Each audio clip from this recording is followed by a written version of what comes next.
Hi, in this video, we're going to be talking about R Markdown, how to create an R Markdown file, and how to customize it. I'm going to go ahead and share my screen.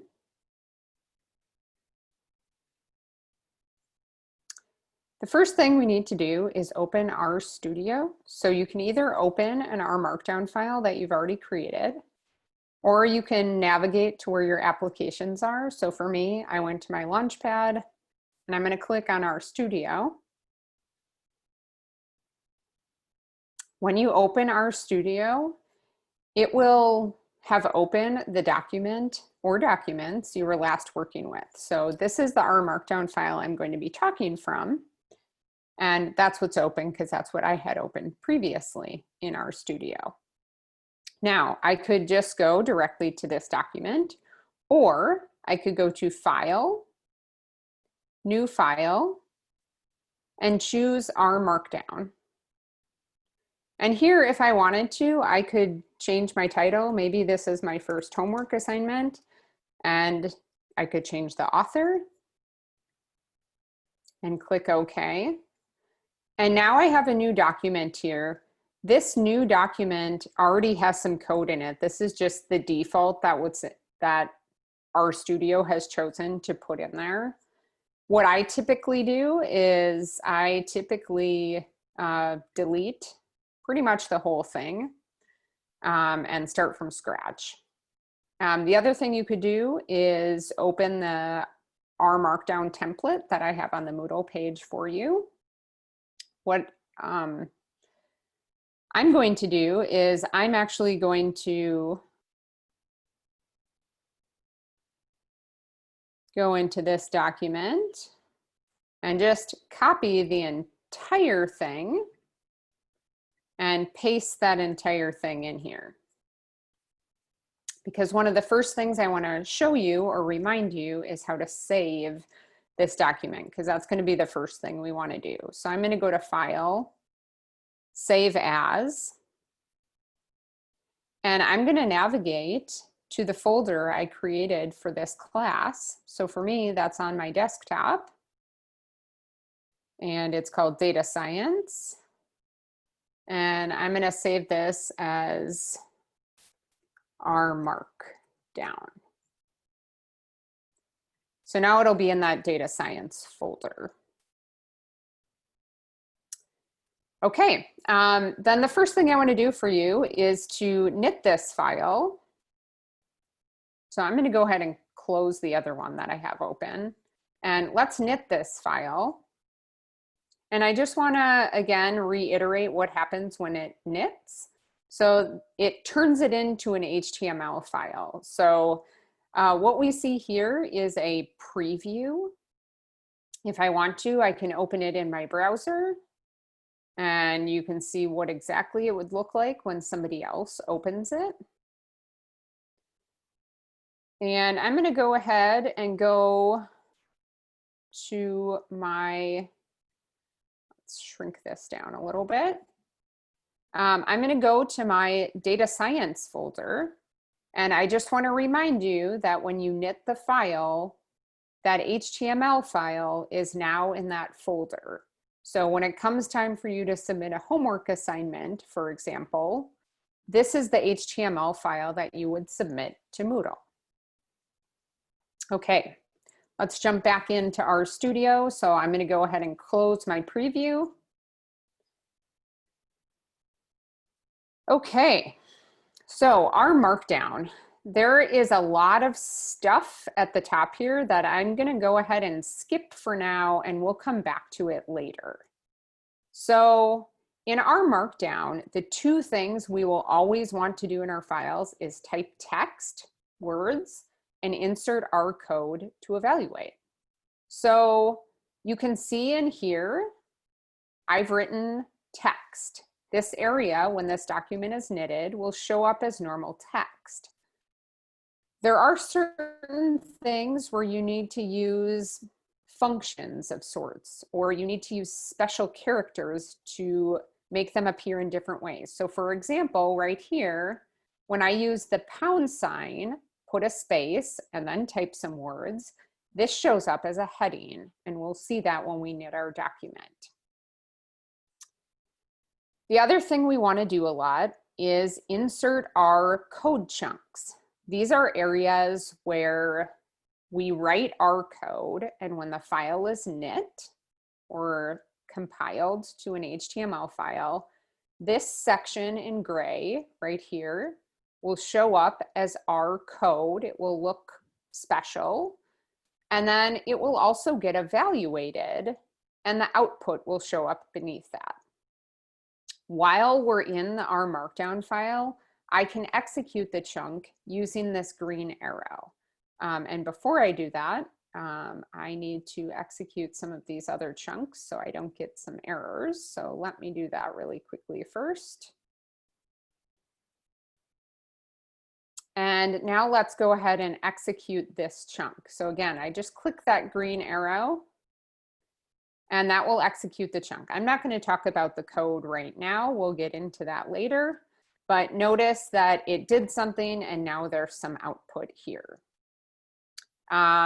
We can also make plots. So when I create a plot, this is going to then output the plot I created. And let's just go ahead and knit this file again. And I just want you to see what those look like in the HTML file itself. So if I scroll down here, notice this heading section is a heading. And then these R code chunks look sort of grayed out. And then beneath that, we get the output. In this case, we also have a message along with that. I'll talk about that in a little bit. And then with the plot, again, we get the code. We also have a message here. And then we get the plot.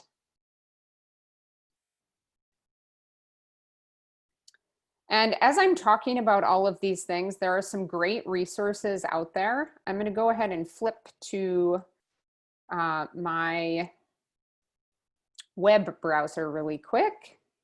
So one of them is the cheat sheet, and these links are in the R Basics document, specifically the R Markdown cheat sheet. I've already downloaded that and have that open right here. This particular section, the Pandocs Markdown section, has some great basic but cool things you can do in R Markdown. Another good resource, and I want to make sure I say these in order, is the R Markdown, the definitive guide. And if I go up here to the basics, this will give you a nice overview of R Markdown. And then the third resource I have in here is from our textbook for the class. And it's chapter 27, R Markdown. So those are some great resources to have by your side as you're learning R Markdown. Okay, so let's get into some of the things we do in our R Markdown files. So one thing I wanted to point out, one thing we often do in our R code is we name things. So I'm just going to flip to this example up here. So here's an example of naming something. So I have read in a data set. Again, let's not dig in too deep to this code. I'll talk about this detail another day. But what I really want to point out is this arrow with a dash. This is the assignment operator in R. So this means once the data is read in, it will now be saved to something called Garden Harvest. And if I go over to my environment tab, we can see that there's now something over here called Garden Harvest. And I'm going to come back and talk about that data in just a moment, but I just wanted to point out that arrow dash is how we name things or assign things in R. Okay, and now we're going to revisit some of these topics from the top that I skipped over initially. So one is options. So within each R code chunk, we can control different options. So for example, In this code chunk here, I added echo equals false. This means the code will not be in the HTML file. So if I knit this again, and we take a look at that section of code, so notice here, this was the section where I added echo equals false. I no longer see the code, as opposed to up in this section where I did not have echo equals false, I still see the code. So that's changing an option within a code chunk. Sometimes we want to control options throughout the entire document. So if we go back to the first R code chunk, which I'm going to do in just a moment, it contains this function where we set echo equals to true. That means that echo equals true, meaning the code will be printed, will be the default in all code chunks unless the chunk is overwritten. So if I write echo equals false in here, that will overwrite that sort of global option. Something I often do in my code or in my files at the very end is to add warning equals false and message equals false to a document. So extra messages and warnings don't get printed out. I don't like to do this at the beginning because I want to know if I'm getting warnings and messages. So I wait to do this until the very end. So let me go ahead and go back up to this chunk at the top. And in here, I'm going to add these options. I'm going to add message equals false. Actually, before I do that, let's knit this file one more time. And I just want to point out a couple places where we see messages. So for example, at the very top, when I load this library, I see a bunch of words here. These are messages. These are also messages. These are messages. This is also a message. So when I add that message equals false, I should no longer see those things. I don't believe I have any warnings in the document, so I'll still add warning equals false, but it's not actually going to do anything. And now I'll go ahead and knit this file. And I think you'll notice that it'll look a lot cleaner because all of those messages will be gone.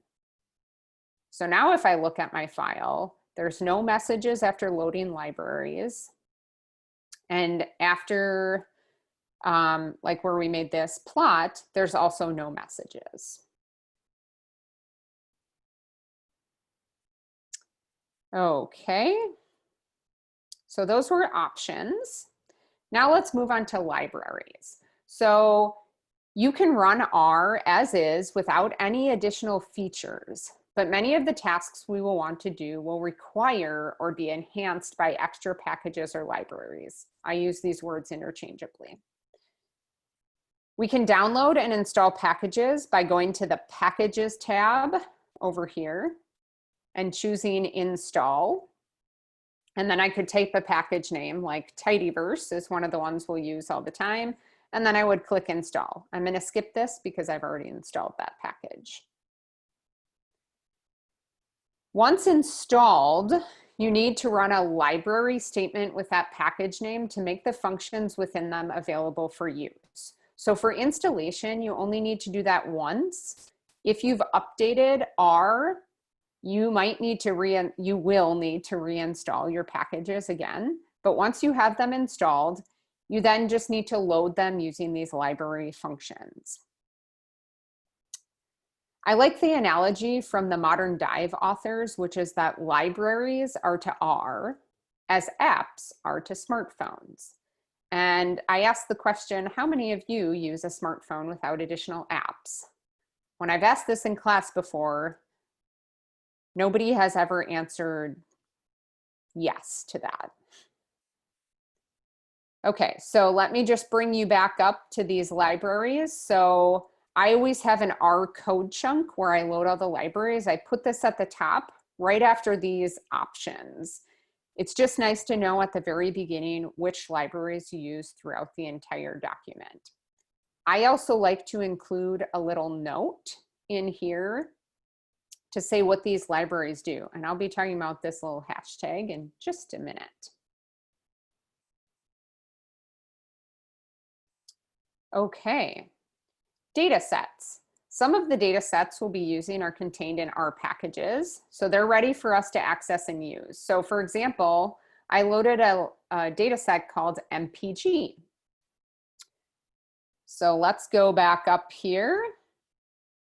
So let me just point this out again. I have my options, I load my libraries, and then I read in the data. Those are the three things I always put at the top of the document.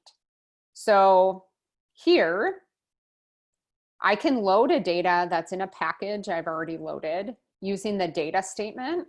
Initially, when I do this, it shows up over here as promise.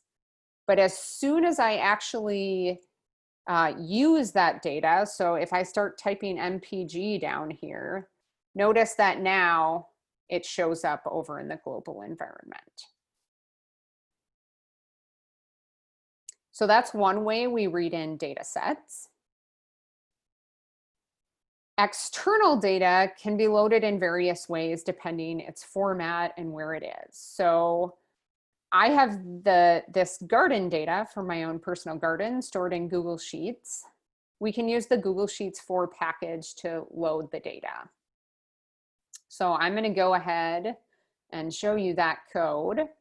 So here it's reading in the data from a Google Sheet, and we'll talk about the details of this more later. Once the data is over here, I can do a couple things. One, if I click on this, this will show me a quick glimpse of the variables in my data set, what kind of data it is. And then over here, it's actually giving me a little bit of a preview of the first few rows of the data. If I click over here a bit more, it will actually open my data in a spreadsheet-like viewer. And I personally like to look at it in this spreadsheet-like form when I first open a new data set. I like to look through here and see if there's any mistakes, if anything looks like I didn't expect. So for example, one of the things I notice here is, oops, when I entered data recently into my garden collection sheet, I forgot to put the units in here. So I have some missing values in here. I can do really simple things in here like sort by different things. And I could also do a filter. So let's say I want to find all my tomatoes. So these are really simple things you can do right within this viewer. Okay.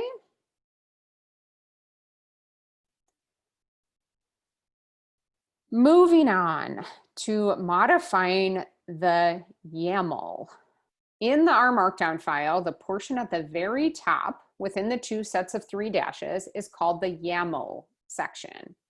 It is a place where you can control document settings. And I'm just going to show you a few things you can do. So let me just point out, it is this section right here. So you can change the theme of your document. I have a link for you to look at various themes. We're just going to try the journal theme. And before we do that, let's knit our document again to remember what it looked like before. So here's what it looked like before. Maybe I'll open it in the browser and then we can actually directly compare them. So here's the old version. And now I'm going to go ahead and change this theme. I'm just going to copy this and paste it up here.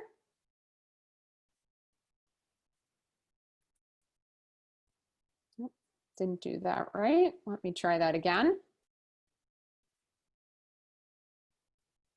Let's copy that and paste that up here. and go ahead and knit our file.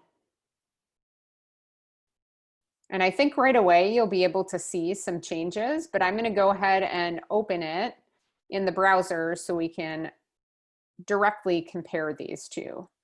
So we see that the font is a little bit different. I think we'll find, like, when I look at good resources, they have a slightly different appearance. The text and whatnot has not changed at all. Okay, so I invite you to play around with your themes and find the one that you like best. Another thing we can do is add a table of contents so that each heading, those pound and then words, and subheading can be clicked. We often label homework exercises using headings, so this can be a nice way for you to quickly navigate to a specific exercise. So I've done that by adding this TOC, table of contents, true part. I'm just going to copy and paste that up here. And then we'll go ahead and knit our file again.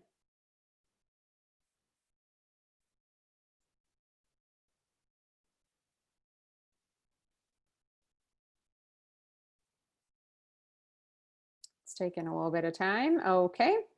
So here it is, and I'll go ahead and open it in the browser. It looks a little bit nicer there. So notice, compared to before, here's what I had before, here's what I have now. I now have these clickable links that will bring me to the various sections of my file.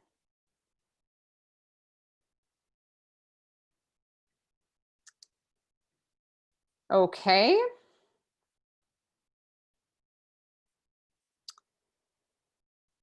Nicer tables. So let me go back really quickly to a table. So here's a table in my output, and I think we can probably all agree that this does not look great. There are lots of ways to make that table look nicer. One of the ways is to add this df print option to the YAML heading. So it makes these HTML tables rather than just something like text. So I'm going to go ahead and make that change and knit my file. And I will again open it in the browser so we can make a little comparison. So let's go ahead and take a peek here. Oh, where did there it is. I went right past it. So here's what my table looks like now. Again, just to remind you, this is what it looked like before. So now the table itself looks nicer, and I can do things like click through to see all the data, which is really great. Okay, and then I think I have one more thing on here. Yep, the last thing I have on here is adding a code download button. So right now, if I were to hand this to someone, they have an HTML file and they do have a bunch of code in here, but they don't have my R Markdown file. Well, we can change that by adding this code download button true. This will actually give people a way from within your HTML document to download your R Markdown file.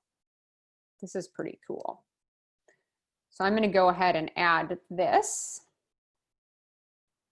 And we will go ahead and knit that file. And again, open it in our browser as soon as it finishes. Okay, I will open it in the browser. So compared to last time, here's what it looks like last time. We now have this code button, and I can download the R Markdown file.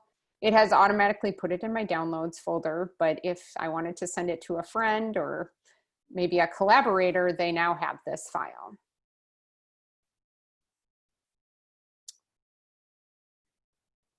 One thing I want to give you a little bit of a warning about is that modifying the YAML is very picky.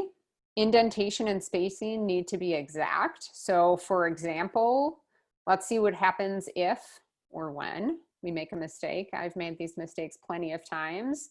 So let's say I accidentally forget to indent there. If I try to knit this file, it's going to immediately return an error.